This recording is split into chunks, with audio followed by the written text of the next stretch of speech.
રામ મંદિરના પ્રાણ પ્રતિષ્ઠા મહોત્સવના પ્રસંગે આખા દેશમાં ખુશીનો માહોલ જોવા મળ્યો।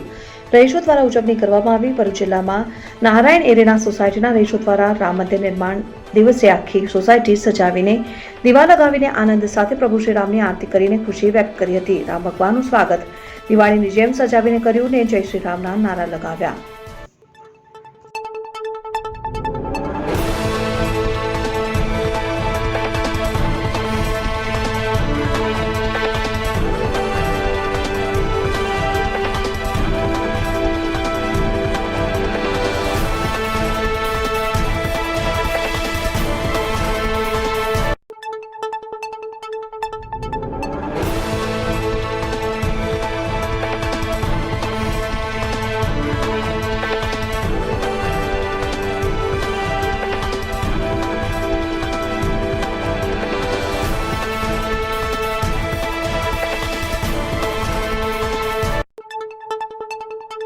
આજે જે આપણે સૌ ભેગા થયા છે નારાયણ અરેના પરિવાર તરફથી અને આજનો જે અવસર છે કે રામ જન્મભૂમિ પર જે રામ ભગવાનનું આજે આગમન થયું છે 1200 વર્ષના શાસનકાળ પછી અને આટલા ટાઈમના ઈચ્છા પછી લોકોના કે જે મંદિરમાં જે ભગવાનની સ્થાપના થઈ છે રામલલ્લાની જે પણ સ્થાપના છે અને જે અરેનામાં આજે તહેવાર ઉજવાય છે એક દિવાળી કરતાં પણ એક મોટો તહેવાર જેવો બની ગયો છે અને જેટલી લોકોની ઈચ્છા અને દિલની એ છે તમન્ના એ બધી આજે બહાર આવીને લોકોએ એને શું સ્વાગત કરેલું છે દીવાથી ફૂલોથી રંગોથી અને લોકો એને આકર્ષાથી રાહ જુએ છે અને આનાથી ફાયદો થાય અને આગળ આવો તહેવાર ઉજવતા રહે એવું ઈચ્છા છે। અને આજના તહેવાર માટે જે પણ એક તહેવાર કરતાં પણ મોટી વસ્તુ થઈ છે હિન્દુ ધર્મ માટે કે રામ જન્મભૂમિ પર આજે મોટો રામ ભગવાનને મંદિર સ્થપાયું અને એમાં રામ લલ્લાની પ્રતિમા સ્થાપિત થઈ ત્યાં એની માટે અમે સૌ પર ગર્વ છે।